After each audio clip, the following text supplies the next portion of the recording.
के पास आज भी बच्चियां, महिलाएं जाने में डरती हैं। क्यों डरती हैं? क्या हमको वर्दी का खौफ है? तो अगर वहां पे रेस्ट रूम होता तो आज अभया जिंदा होती। अभी बॉम्बे हाईकोर्ट ने क्या कहा? अभी तक हमारा जुमला था बेटी बचाओ बेटी पढ़ाओ, लेकिन बॉम्बे हाईकोर्ट ने कहा आपको एफआईआर चाहिए। लेकिन पुलिस जल्दी एफआईआर इसलिए नहीं लिखती क्योंकि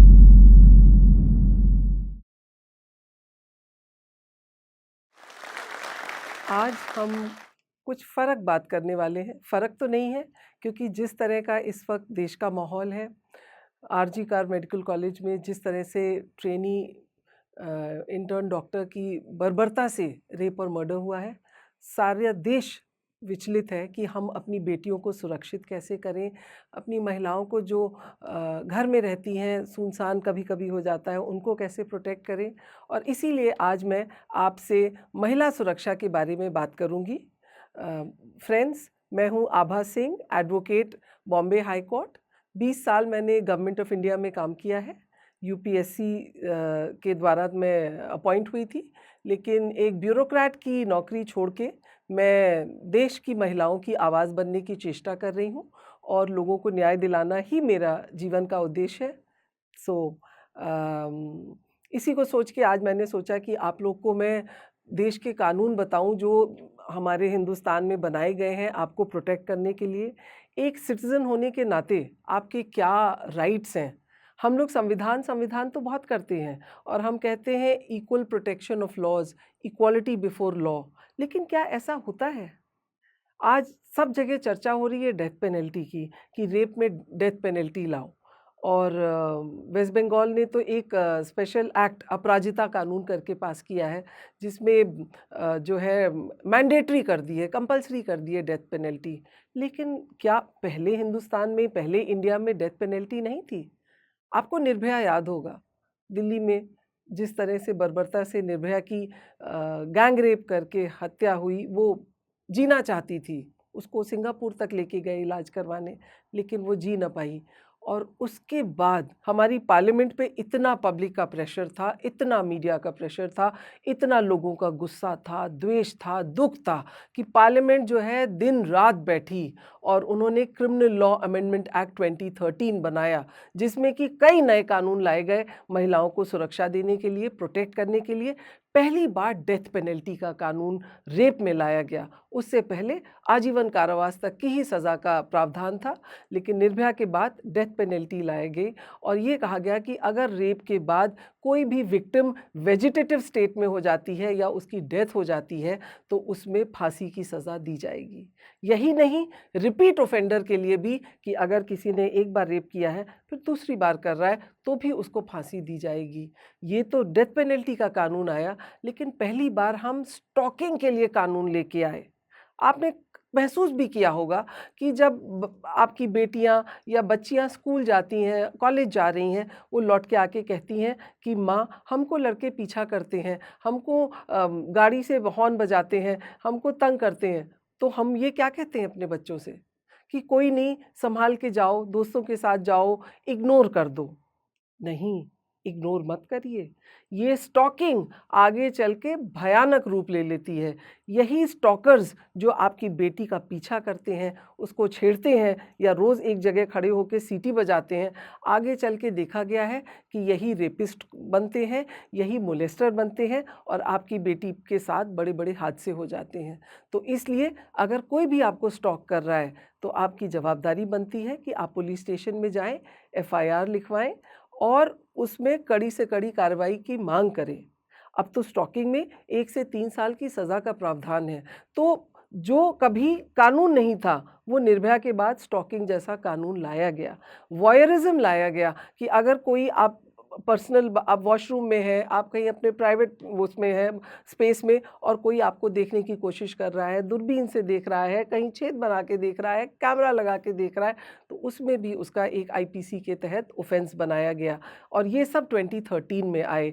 तो आप ये देखिए कि हमने कानून बनाया, डेथ पेनल्टी का भी कानून लाया, लेकिन निर्भया के रेपिस्ट को फांसी चढ़ने में 10 साल लग गए। और मुझे लगता है वही गलती थी, क्योंकि इतना वीभत्स क्राइम हुआ था, लेकिन उसकी सज़ा 10 साल बाद हुई। तो लोगों को क्राइम और पनिशमेंट में इम्पैक्ट नहीं समझ में आया। कई लोग भूल गए कि ये क्यों फांसी चढ़े थे। तो इसलिए ज़रूरी है कि अगर आप फांसी दे रहे हैं, तो वो फांसी का टाइम फ्रेम रखिए कि 1 साल के अंदर उसको एग्जीक्यूट किया जाए। हमारे यहाँ जो है, चूंकि प्रजातंत्र है, हम लेयर्स ऑफ जुडिशरी रखते हैं। अगर लोअर कोर्ट से फांसी मिली है तो वो हायर कोर्ट जाएगा, हाई कोर्ट से फिर सुप्रीम कोर्ट जाएगा, उसके बाद प्रेसिडेंट के पास जाएगा। आपसे मैं आज कहना चाहती हूँ, सोचिए, क्या ज़रूरी है कि जिसको डेथ पेनल्टी मिली हो लोअर कोर्ट से, उसको इतने जगह हम जाने का सुविधा दे रहे हैं? क्योंकि आज कन्विक्शन रेट, जो कहते हैं कि सज़ा कितनों को मिलती है, अगर 100 रेप करते हैं, 100 पुलिस केस एफआईआर होते हैं, ट्रायल पे जाते हैं, तो उसमें सिर्फ 28%, 100 में 28 लोगों को ही सज़ा मिलती है। तो बाकी अगर 72 लोग छूट जा रहे हैं, तो बाहर आके छाती ठोक के कहेंगे क्या कर लिया। और बाहर निकल के जो जिसने कंप्लेन की थी, जिस बच्ची ने, जो विटनेस थे, उनको ट्रबल करते हैं, विक्टिम को जिंदा जला देते हैं, धमकाते हैं कि तुम अगर हमारे खिलाफ गवाही देने जाओगे तो तुमको हम मार देंगे। और एक नहीं, कई केसेस सामने आए हैं जहां पे विक्टिम को जला के मार दिया गया है, विटनेसेस को मरवा दिया गया है। तो इसलिए ज़रूरी है, आज हम सिर्फ ये नहीं कहें कि डेथ पेनल्टी, डेथ पेनल्टी, आजीवन कारावास, आजीवन कारावास। आपको ये देखना है कि जो एक्यूज्ड है, जो क्रिमिनल है, वो जो है, फांसी अगर दी जा रही है तो उसको फांसी की सज़ा मिलने के 6 महीने के अंदर फांसी पे लटका दिया जाना चाहिए। सुप्रीम कोर्ट है, प्रेसिडेंट है, इनके पास 1-1 महीने में समय दिया जाए। पुलिस के पास आज भी बच्चियां, महिलाएं जाने में डरती हैं। क्यों डरती हैं? क्या हमको वर्दी का खौफ है? ये पुलिस को सोचना पड़ेगा और अपने को अप्रोचेबल बनाना पड़ेगा। आज हम महिला थाने बना रहे हैं, महिला थाने में ही महिलाएं जाके अपनी कंप्लेंट लिखवाना चाहती हैं। लेकिन जो हमारा जो सीआरपीसी है, जिसको अब हम बीएनएनएस बोलते हैं, वो कहता है कि आपकी जो एफआईआर है, जिस भाषा में आप बोलते हैं, जानते हैं, उसी में मिलनी चाहिए। मैं महाराष्ट्र में रहती हूँ, लेकिन मैं हिंदी भाषी हूँ, और अगर मैं एफआईआर लिखवाने महाराष्ट्र में किसी भी थाने में जाऊंगी, मुझे मराठी में एफआईआर दी जाती है, जो मुझे पढ़ने में भी नहीं आती। अगर ऐसा हालत है, तो आपका अधिकार है कि आप कहिए कि फला धारा के अनुसार आपको मुझे हिंदी में एफआईआर लिखनी पड़ेगी और तभी मैं दस्तखत करूंगी। अगर आप असम से हैं और आप मुंबई में जाके कहते हैं मुझे एफआईआर लिखनी है, तो उसको आपकी भाषा में, असमीज़ भाषा में एफआईआर लिख के देनी होगी। लेकिन क्या उस थाने में है? आज जहाँ मैं खड़ी हूँ, यहाँ गुड़गांव में भी अगर मैं जाके कहती हूँ कि मुझे बंगला में एफआईआर चाहिए, मुझे बंगाली आती है, तो क्या मुझे इस थाने में मिलेगा? नहीं, क्योंकि उनके पास ट्रांसलेटर नहीं होते। तो हम कानून तो बहुत बनाते हैं, लेकिन उनको एग्जीक्यूट नहीं करते, और एग्जीक्यूट इसलिए नहीं करते कि हमारे और आप जैसे जो सिटीजन्स हैं, अपने राइट्स के लिए, हक के लिए खड़े नहीं होते। हम डर जाते हैं, लेकिन हम डरते क्यों हैं? हमको हमारी टैक्स से इनकी तनख्वाह आती है। इनको जो ये रुतबा, ओहदा मिला है, वो हमारी सेवा के लिए मिला है। और जिस दिन ये चीज़ हम कन्वे कर देंगे सिस्टम को कि आम जनता बड़ी है, देश की बच्चियां ताकतवर हैं, उनको तुम्हें बचाने के लिए, प्रोटेक्ट करने के लिए ये गाड़ी दी गई है, ये लाल बत्ती दी गई है, ये ग्लैमर दिया गया है, उस दिन देश की बच्चियां सेफ हो जाएंगी। विशाखा गाइडलाइन सुप्रीम कोर्ट ने बनाई, और ये कहा गया कि जो वर्क प्लेस है, जहाँ पे महिला काम करती है, वहाँ पे प्रोटेक्शन देना आपकी जवाबदारी है। जिस भी ऑर्गेनाइजेशन में 10 महिलाओं से ज़्यादा काम करती हैं, वहाँ पे इंटरनल कंप्लेंट्स कमेटी बनाई जाएगी, और अगर किसी भी विमेन को या एम्प्लॉय को सेक्सुअल हैरेसमेंट फेस कर रही है, तो वो उस कंप्लेंट्स कमेटी को कंप्लेन करेगी, और वो कंप्लेन कमेटी, अगर कॉग्निजेबल ऑफेंस होगा जिसमें गुनाह दाखिल किया जा सकता है, तो उस कंप्लेंट्स कमेटी की ड्यूटी बनती है कि वो नियरेस्ट पुलिस स्टेशन में जाके एफआईआर लिखवाए, और अगर ऐसा नहीं कर सकती तो उनके ऊपर भी कार्रवाई होगी। यही नहीं, निर्भया के बाद एक और कानून आया था, जिसके तहत पुलिस अगर आपकी एफआईआर नहीं लिखती है विमेन ऑफेंसेस में, जैसे कि 354 हो गया, रेप हो गया, मोलेस्टेशन हो गया, तो उस पुलिस वाले के ऊपर 166 ए के तहत काउंटर एफआईआर की जा सकती है, जिसमें 6 साल की सजा है। मैं कहती हूँ आज तक किसी भी पुलिस वाले पे कोई एफआईआर हुई, ये पता करना ज़रूरी है कि महिला गई है और उसकी एफआईआर नहीं लिखी गई है। तो कानून है, लेकिन कानून को एग्ज़ीक्यूट तब होंगे जब हम और आप सड़कों पे आते हैं, जब हम और आप अपने अधिकार के लिए खड़े होते हैं। अगर हम दब जाएँगे, हमारी आवाज़ दब जाएगी, तो हमको न्याय कभी नहीं मिलेगा। तो आरजी कार मेडिकल कॉलेज की जो मैं बात कर रही थी कि वहाँ पे ये ट्रेनी डॉक्टर 32 घंटे वो बेचारी ने काम किया। एक डॉक्टर जो भगवान जैसा होता है, हमको और आपको जीवन देता है, वो बच्ची 32 घंटे तक ट्रेनी थी तो काम करती रही। उसके बाद उतने बड़े सरकारी अस्पताल में एक रेस्ट रूम नहीं था, जहाँ वो जाके सो सकती थी। उसने देखा और फिर मजबूरन सेकंड फ्लोर पे जहाँ उसका एरिया था, जहाँ वो काम करती थी, वहाँ पे एक सेमिनार रूम था और सेमिनार रूम में वो बच्ची अपना लैपटॉप लेके जाके सोने के लिए चली गई। दरवाज़ा भी नहीं बंद होता था और मानी बात है सेमिनार रूम तो इतना बड़ा होगा, जिसका दरवाज़ा भी ना बंद होता हो, वो बच्ची लैपटॉप पे पढ़ते-पढ़ते सो गई। और उसका हाल क्या हुआ? कि अगर वहाँ पे रेस्ट रूम होता तो आज अभया जिंदा होती, वो डॉक्टर आज जिंदा होती। चूंकि हमने उसको एक रेस्ट रूम नहीं दिया, खुले दरवाजे और डेजर्टेड, वहाँ सीसीटीवी कैमरे भी नहीं थे। निर्भया के बाद सरकारों ने कहा, दिल्ली में सबने हर जगह कहा सीसीटीवी कैमरे, सीसीटीवी कैमरे। निर्भया फंड बनाया गया। अभी बॉम्बे हाईकोर्ट ने क्या कहा? अभी तक हमारा जुमला था बेटी बचाओ बेटी पढ़ाओ, लेकिन बॉम्बे हाई कोर्ट ने कहा बेटे को पढ़ाओ बेटी को बचाओ। मेरे पास कितनी महिलाएं आती हैं कि हम पुलिस के पास गए एफआईआर करने 354 की। अब वो बीएनएस में सेक्शन बदल गया है, रेप का बीएनएस में सेक्शन अब 376 की जगह 64 हो गया है बीएनएस का। तो जो सेक्शंस बदले, वो कहते हैं हम मोलेस्टेशन की एफआईआर लिखवाने गए और दरोगा जी ने हमको एनसी दे दिया और वो बड़ी खुश होती कि हमको दस्तखत करके दे दिया। अरे एनसी तो ऐसा पेपर है कि डस्टबिन में फेंक दीजिए, उसकी कोई वक़्त ही नहीं है।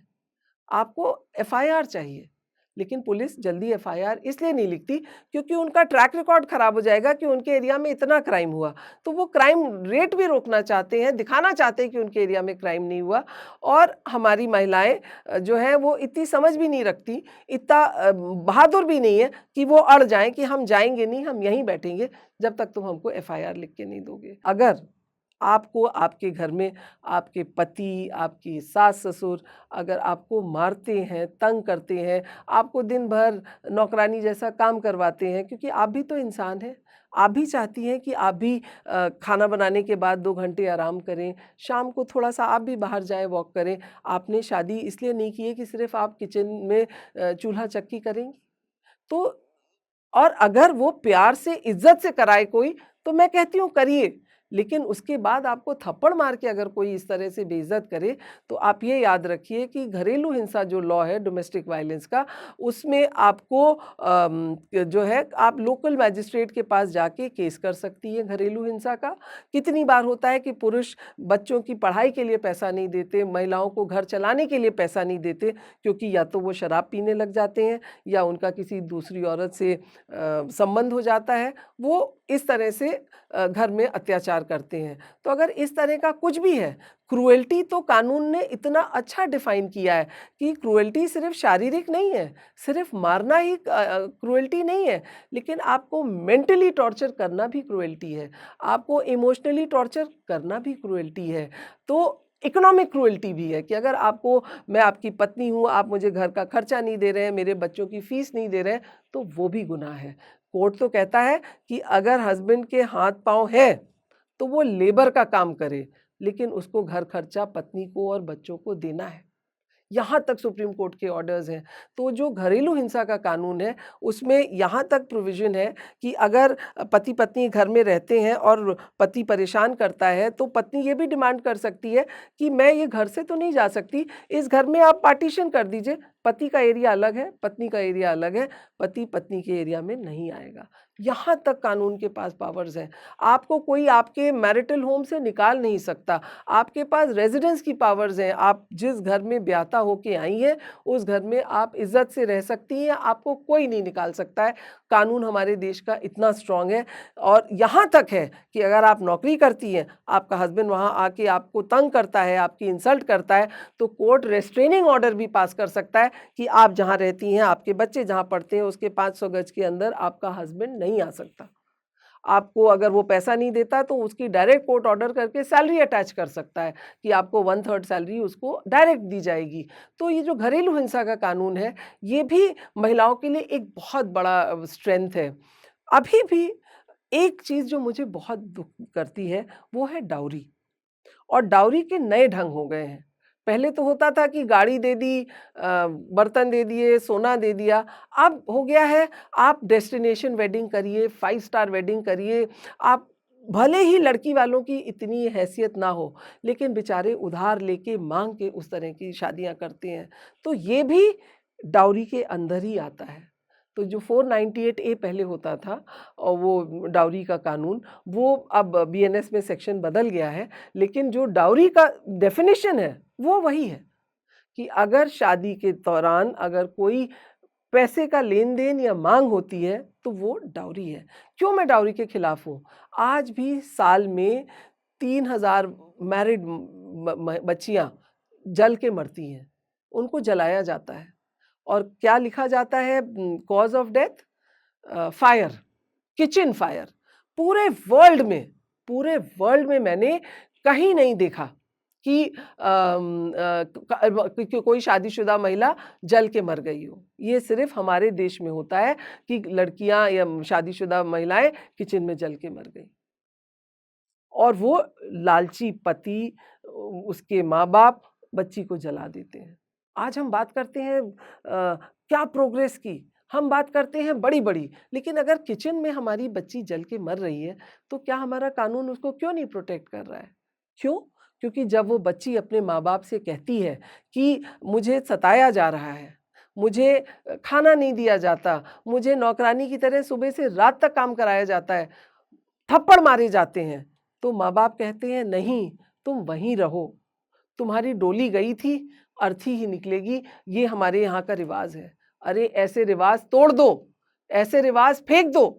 जो घर तुम्हारी बेटी को इज़्ज़त नहीं दे सकता, जो घर तुम्हारी बेटी को खाना नहीं भरपेट खिला सकता, वहाँ पे वो बेटी क्यों रहे? मैं हमेशा कहती हूँ कि देश की नारी सब पे भारी, जिस दिन आप अपने को इज़्ज़त देंगी, उस दिन ये दुनिया आपकी इज़्ज़त करेगी, ये समाज आपकी इज़्ज़त करेगा। मैं आज भी कहती हूँ कि जो महिलाएँ हैं, दे आर मल्टीटास्क्स। वो उनमें कंपैशन होता है, इमोशन होता है।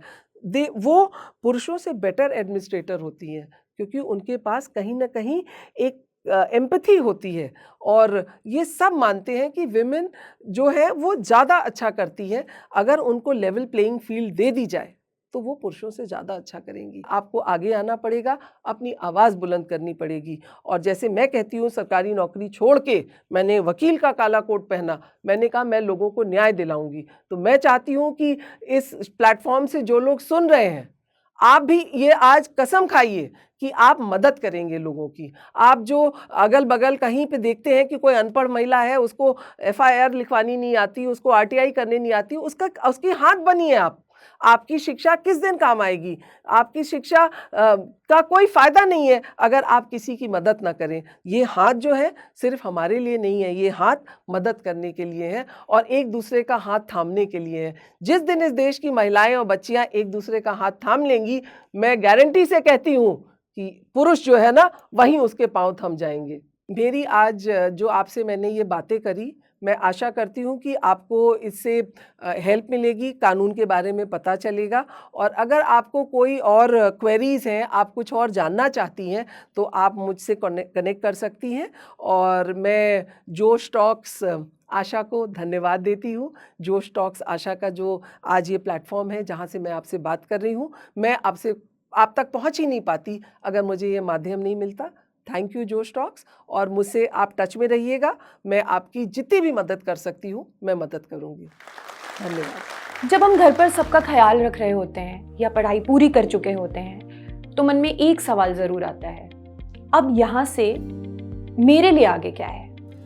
हम कभी कभी भूल जाते हैं कि हम कितने काबिल हैं। हम भी घर के सभी कामकाज के साथ अपना करियर भी बना सकते हैं। ऐसे में कभी परिवार का साथ नहीं मिलता, कभी कोई सही दिशा दिखाने वाला नहीं मिलता, या फिर कभी कभी हम खुद ही हार मान कर बैठ जाते हैं। तो ऐसे में हम सबको चाहिए होता है बस एक सपोर्ट, और वो सपोर्ट हमें मिलेगा जोश टॉक से। जोश टॉक्स जॉब्स फॉर वुमेन एक ऐसा प्रोग्राम है जिसमें हमें एक्सपर्ट ट्रेनिंग, मेंटोरशिप, हमारी जैसी और औरतों का सपोर्ट मिलेगा, जिससे हम सब मिलकर आगे बढ़ेंगे।